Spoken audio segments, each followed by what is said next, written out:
여호수아 15장 20절부터 63절 말씀, 20절과 63절 처음과 끝 두 절만 읽습니다. 같이 합니다. 유다 자손의 지파가 그 가족대로 얻은 기업은 이러하니라. 예루살렘 거민 여부스 사람을 유다 자손이 쫓아내지 못하였으므로 여부스 사람이 오늘날까지 유다 자손과 함께 예루살렘에 거하니라. 아멘. 유다 지파가 제비 뽑아 분배받은 땅들이 분명히 나왔고, 그리고 오늘은 어제 나왔고 오늘은 그 지명들의 이름입니다. 설교 제목은 우선적으로 생각할 것이 있다. 우선적으로 생각할 것이 있다는 제목입니다. 우리가 할 일이 많이 있습니다. 할 일이 많이 있는데 우선적으로 우선순위에 있어서 가장 먼저 생각할 것이 있습니다. 우리가 확인하고 그리고 점검할 것이 있습니다. 요것을 놓치면 인생 허비하는 경우 많이 있습니다. 정말 뭐가 중요한지를 잘 모르다 보면 눈앞에 있는 문제에 급급하게 되어지고, 그 문제에 급급하다 보면 나중에는 방향을 잃어버린다는 것, 얼마 전에도 우리가 말씀을 나눴습니다. 어떤 걸까요? 첫째는 지금 이곳을 먼저 생각해야 한다. 지금 이곳, now here죠. 유다 지파가 얻은 지명들 21절부터 62절까지 나와 있는데, 우리가 익숙한 곳도 있고요, 그리고 처음 듣는 곳도 있습니다. 그런데 이걸 보면요, 땅의 지형상 크게 네 지역으로 나누고, 그 네 지역 나누는 것은 어제 우리 보셨습니다. 동쪽, 서쪽, 남쪽, 북쪽. 그리고 작게는 이것이 11구역으로 나누게 됩니다. 20절부터 32절까지 여기가 남쪽 지역입니다. 남쪽 지역 36개 성읍이 있습니다. 그리고 하나의 구역이 있는데 이것이 에돔의 경계 지역이에요. 이것이 이제 남쪽입니다. 그리고 33절부터 47절까지가 세펠라 평지 42개 성읍이 있고, 그리고 네 구역이 있습니다. 그리고요 48절부터 60절까지가 유다 산지이고, 유다 산지 38개 성읍과 5구역이 있습니다. 그리고 61절, 63절 말씀에서 보시면 지역 6개 성읍이 있고 한 구역 등 모두 성읍이 122개, 122개가 있습니다. 유다 지파가 받은, 그러니까 한 지파가 받은 땅이에요. 어제도 우리가 말씀을 묵상했지만 이 지역들이 다 좋은 땅은 아니었습니다. 그랬죠? 정말 쓸모없는 땅 많이 있습니다. 특별히 갈렙이 자기 딸에게 주었던 이 남쪽 지역, 그 땅은 메마르고 건조한 땅이에요. 여기는 뭐 하기가, 농사 짓기도 어렵고 먹고 살기 어려운, 뭔가 하기 어려운 그런 지역이에요. 특별히 산지 그리고 광야, 여기도 뭘 하기가, 뭐 먹고 살기 위하여 뭘 하기도 어려워요. 그런데 어제도 보셨죠? 오늘도 보시면 성읍 이름만 쭉 나와 있는데 어디도 어떤 목소리로 들리지 않습니다. 누구도 불평하지 않습니다. 아무런 불평 소리가 없습니다. 놀라운 일이죠. 하나님이 하시는 방법에 대하여 모두 다 받아들였고 또 믿음이었다라고 어제 묵상했습니다. 그런데 생각해 보세요. 정말 모든 사람이 다 만족했을까요? 이 중에서 유다 지파 중에서 또 가족별로 나누고 또 거기에서 또 나누고 이렇게 할 거 아닙니까? 그러면 바로 어떤 사람은 정말 좋은 땅을 받았을 것이고 어떤 사람은 정말 좋지 않은 땅을 받았을 거예요. 땅의 위치, 땅의 형편, 상황, 여러분 이것이 모두 다 만족시킬 수 있었겠는가? 이거 사람이 한 일이라면 누가 만족하겠냐고요. 이거 아마 형제간에도 싸울 일입니다. 형제간에도 말이죠. 이 정도도 아닌데 장례식장에서 싸우는 형제들 제가 여러 차례 본 적 있다 말씀을 드린 적 있습니다. 실제로 그 현장에서 못 봤지만 형제끼리 부모의 재산 문제 가지고 누구는 빌딩 가졌는데 뭐 누구는 뭐 땅 갖고 뭐 이거 가지고도 아버지가 그 세상을 떠날 때 유산으로 이렇게 남겨놓은 것을 가지고 여러분 형제들이 재판하고 이런 거 많이 봤습니다. 그런데 오늘 본문에 보면 앞으로도 계속 그렇겠습니다만 누구도 불평하지 않아요. 왜요? 하나님이 하신 일이기 때문에. 하나님이 하신 일은 공평하다고 믿었기 때문에. 우리는 나에게 좋은 일이 일어나야만 공평하다고 생각하는데 때로는 나에게 좋지 않은 일이 일어났다 할지라도 공평해요. 그런데 나중에 심지어 여호수아 우리가 이제 18장 가보면 18장 21절부터 28절 그리고 19장 2절부터 9절 말씀에서 보시면 이렇게 많은 땅의 일부를 베냐민 지파와 시몬 지파에게 또 나눠주기도 합니다. 네, 그때 가면 조금 땅의 특징을 좀 더 말씀을 드리겠습니다만 이미 내 땅으로 얻었는데 갑자기 이 땅을 또 다른 지파에 나눠줘야 된다는 거예요. 그런데도 합니다. 뭡니까? 우리는 환경이 중요하고 또 조건이 중요하고 이렇지만 그것보다 더 중요한 것이 있다는 거죠. 그러면서 여러분 이들이 갖고 있는 가장 중요한 믿음이 뭡니까? 지금 이곳이 나에게 가장 좋은 곳이다. 지금 이 상황이 나에게 가장 하나님께서 허락하신 가장 좋은 상황이다. 물론 다른 사람과 비교하면 더 좋은 가진 사람과 비교하면 나는 안 좋을 수 있어요. 그렇잖아요. 이게 무슨 노력으로 실력으로 능력을 얻은 땅이 아니잖아요. 제비 뽑아 얻은 땅이잖아요. 억울할 수 있잖아요. 그런데 지금 이곳이 하나님이 나에게 주신 가장 좋은 땅. 이걸 먼저 생각해야 돼요. 그렇지 않으면 우리는 일평생 원망하고 불평하고 그럴 거예요. 아합왕이 나봇의 포도원을 갖지 못해서 왕인데도 내가 더 좋은 거 줄게 해서 바꾸지 못하고 내가 돈 많이 줄게 해도 안 되고 해가지고 여러분 왕이 나중에 들어 누웠잖아요. 어떻게 못하니까 권력으로도 안 되고 실력으로 안 되고 돈으로 안 되고 설득해도 안 되고 대화해도 안 되고 안 되니까. 왜요? 나봇은 말씀이니까. 여러분 말씀을 변경시킬 수 있는 어떤 수단도 인간적 수단도 없습니다.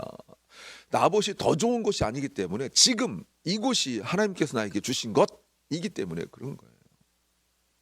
그래야 감사가 나옵니다. 다른 사람에 비하면 내 조건과 내 형편이 경제적이든 건강이든 상황이든 간에 가정이든 간에 이게 힘들 수 있어요. 그러나 그럼도 불구하고 하나님께서 나에게 주신 이 과정, 지금 이것에 감사하지 못하면 우리는 아무것도 할 수 없어요. 두 번째는 종말론적으로 생각해야 한다는 겁니다. 특별히 33절부터 47절은 서쪽입니다. 근데 여기는 아직도 정복하지 못한 땅들이 있어요. 블레셋을 포함한 여러 지역이 있습니다. 지난번도 보셨지만 46, 47절 말씀에서 보시면 에그론이 있죠. 아스돗 있죠. 그리고 가사도 있습니다. 여러분 이게 지난 보셨죠? 이렇게 결국은 여기를 점령하지 못합니다. 유다 지파가. 이것 때문에 남겨둔 것 때문에 나중에 큰 어려움을 당하게 되죠. 사무엘 시대에 어려움을 겪습니다. 물론 엘리 시대도 어려움을 겪습니다.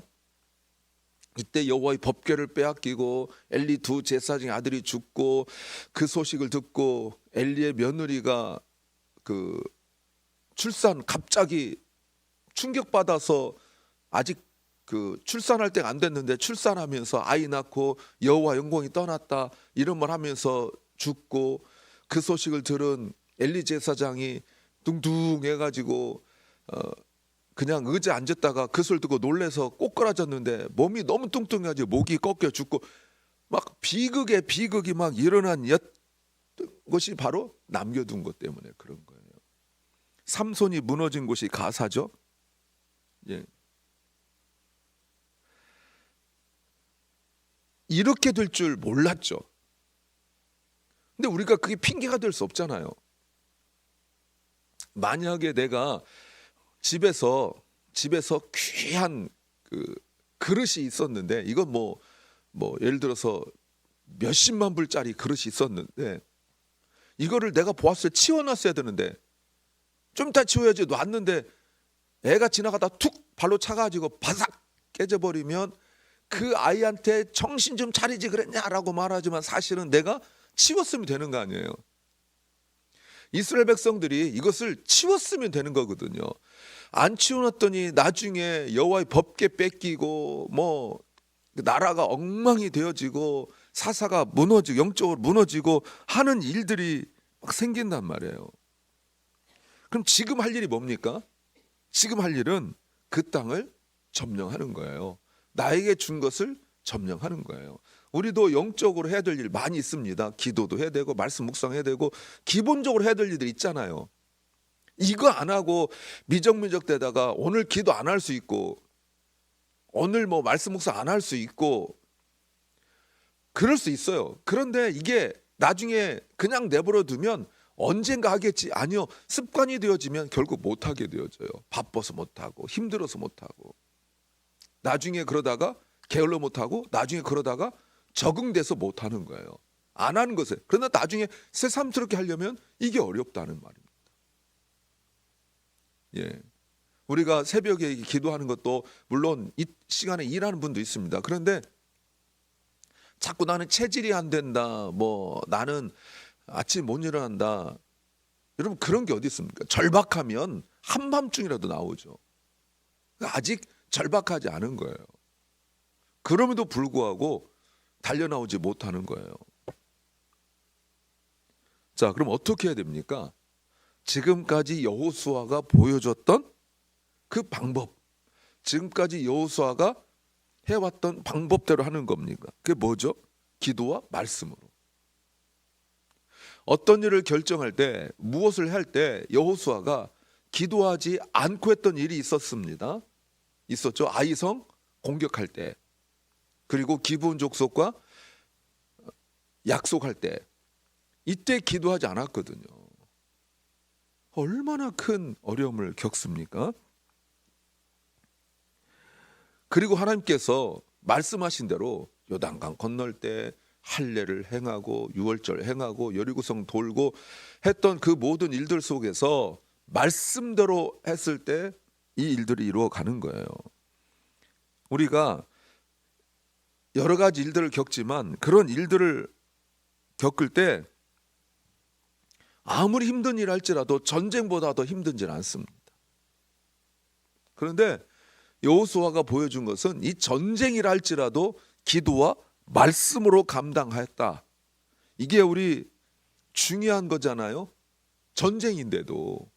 그렇다면 우리가 전쟁이 아닌 다른 일들이 기도와 말씀으로 감당하지 않는다는 것은 이거는 맞지 않는 일이에요. 우리가 이 땅을 살아가면서 해야 되는 많은 일들, 내가 늘 감당해야 되는 루틴처럼 해야 되는 일들, 이거 기도와 말씀이죠. 동일한 원리가 된다는 거예요.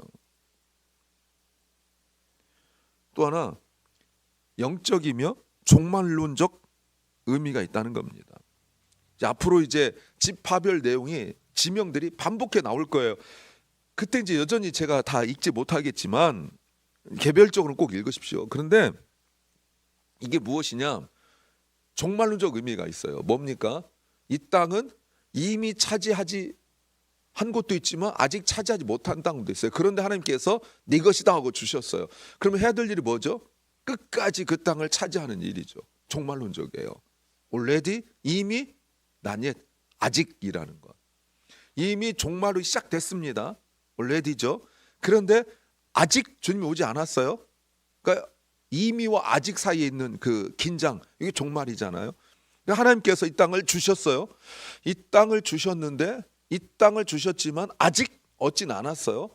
그러면 어떻게 됩니까? 이 땅을 얻기 위하여 믿음으로 싸워 나가야 되죠. 이게 종말을 살아가는 우리 그리스도인들이 해야 될 일이에요. 이스라엘이 지금 이 일을 해야 되는 일이에요. 이 일. 요거 놓치면 아무것도 할 수 없습니다. 그러면 나중에 이 남은 것이 어려움을 주게 되어져요. 교회도 마찬가지예요. 교회도 이 부분에 영적인 그 일을 집중하여 종말론적으로 주님 오심을 준비하지 못하면 교회는 부패될 겁니다. 우리 해야 될 일이 있어요. 세 번째는 작은 일도 미루지 않아야 한다는 겁니다. 아까 우리가 보셨던 그 유단 서쪽에 서쪽 지역 남겨둔 거 보셨죠? 그리고 63절에 예루살렘 거민 여부수 사람을 유다 자손이 쫓아내지 못했다. 그랬더니 여부수 사람이 오늘날까지 유다 자손과 함께 예루살렘에 거했다. 여러분, 전에 예루살렘 왕이 아도니색이 연합군을 만들어 가지고 기브온 족속을 공격한 적이 있었습니다. 그때 여호수아가 아도니색을 죽이고 5 왕을 죽이고 점령했었죠. 그런데 점령을 했지, 물론 전쟁 상황이니까 거기다가 무슨 뭐 누굴 두고 이럴 수 없었을 거예요. 다 점령시켰습니다. 그런데 다 점령해 나가는데 남겨둔 사람들이 바로 여부수 사람들이에요. 쫓아내지 못했어요. 나중에 가시처럼 괴롭게 만들어요. 손톱 밑에 있는 가시처럼. 민수기 33장 55절에 가시와 바늘이 될 것이다 라고 말했습니다. 왜 쫓아내지 못했을까요? 남겨둔 것으로 누리는 혜택을 보았기 때문에 그래요. 뭐냐면 종으로 부릴 수 있게 됐거든요. 자기들이 일하기 힘든데 완전히 돈 안 주고 사람을 쓸 수 있게 되어졌어요. 그러면 쫓아내지 못한 것이 아니라 쫓아내지 않은 거예요. 나중에 사무엘하 5장 6절부터 9절 25절 말씀에서 보시면 이 여부수 사람을 다윗이 점령합니다. 이 이후에 수백 년이 지나고 난 뒤에 다윗이 점령을 해요. 무슨 말이죠? 하나님이 사용하는 사람의 모습이 어떤 것인지 아는 거예요. 앞에서 계속 사울도 그 앞에도 점령하지 못하고 내버려 뒀기 때문에 다윗도 그냥 두면 되잖아요. 다윗도 굳이 뭐 앞에서 사사들이 점령하지 못했고 사울 왕도 점령하지 않은 건데 뭐 나도 굳이 뭐 할 필요 있을까라고 생각 들어가지만 말씀대로 사는 다윗은 이 땅을 점령해요. 결국 하나님이 누굴 사용하는가? 다윗 같은 사람이에요. 하나님 말씀을 끝까지 감당하는 사람을 사용하는 거예요. 여러분, 조금 남겨둔 것이 결국은 이 어려움을 주고 또 힘들게 만드는 거예요. 우리 죄도 마찬가지예요. 우리 습관도 마찬가지고. 그래서 우리가 남겨둔 것이 이것이 결국은 자녀들에게 좋지 않은 영향을 끼친다는 거죠. 그리스도의 인생은, 크리스찬들의 인생은 하나님을 우선하는 거예요. 말씀대로 우선으로 살아가는 거예요. 모든 일들보다 우선하는 것은 바로 믿음입니다. 그것은 말씀으로 나 자신을 무장하는 것이라고 말할 수 있어요. 나중에 여러분 유다 지파가 여기에서 영적인 장자로서 어떤 복을 받았는지 우리가 나중에 보면 다윗이 하나님께서 끝까지 사용했던 것이 바로 유다 지파죠. 다윗이 왕이 되었을 때 유다 지파는 다윗을 지지했어요. 물론 같은 지파니까 그러기도 했지만 다윗을 끝까지 지지했어요. 그리고 남과 북으로 나뉠 때 유다 지파는 예루살렘 중심으로 남유다를 만들어 나갑니다. 그래서 북이스라엘은 어마어마한 땅덩이를 갖고 있었지만 멸망당했지만, 물론 유다도 멸망당하긴 했어요. 그러나 유다 지파는 다윗의 후손으로 계속 왕을 세워서, 인간적이 아니고 세워서 결국은 메시아까지 오는 거예요. 성전이 있는 곳이 바로 유다 지파가 있던 곳이에요. 사랑하는 여러분, 정말 눈에 보이는 것만 따라가지 말고 우선적으로 해야 될 일, 신앙의 일을, 믿음의 일을 하시기 바랍니다. 기도합니다. 주님, 우선적으로 해야 할 일, 믿음으로, 말씀과 기도로 감당할 수 있는 일 하게 하옵소서. 눈앞에 있는 일만 급급하여 따라가다가 엉뚱한 길로 가지 말게 하시고, 주의 말씀대로 전쟁 같은 상황이라 할지라도, 정말 힘들고 어려운 일이 할지라도 기도로, 말씀으로 감당케 하옵소서. 사랑 결란과 우리 사랑하는 자녀들이 더 하나님과 친해지고 말씀과 기도로 무장할 수 있도록 도와주옵소서. 오늘도 병중에 있는 연약한 성도들을 기억합니다. 주여 치유하여 주시고 회복시켜 주시옵소서. 주님, 간구합니다. LA 화재 또 더 심하게 났는데 주님, 주의 손에 맡겨드리니 주여 그 불을 완전히 꺼 주시옵소서. 주님, 비가 내리고 또 하나님의 방법으로 불이 꺼지게 하여 주옵소서. 그곳에서 고통당하고 있는 수많은 사람들을 주님 불쌍히 여겨 주시옵소서. 오늘 하루 우리에게 주신 주님, 이 하루가 주님과 함께하는 하루 되게 하여 주옵소서. 예수님 이름으로 기도하옵나이다. 아멘. 하늘에 계신 우리 아버지여, 이름이 거룩히 여김을 받으시오며 나라의 마옵시며 뜻이 하늘에서 이룬 것 같이 땅에서도 이루어지이다. 오늘날 우리에게 일용할 양식을 주옵시고 우리가 우리에게 죄 지은 자를 사하여 준 것 같이 우리 죄를 사하여 주옵시고 우리를 시험에 들게 하지 마옵시고 다만 악에서 구하옵소서. 대개 나라와 권세와 영광이 아버지께 영원히 싸움나이다. 아멘.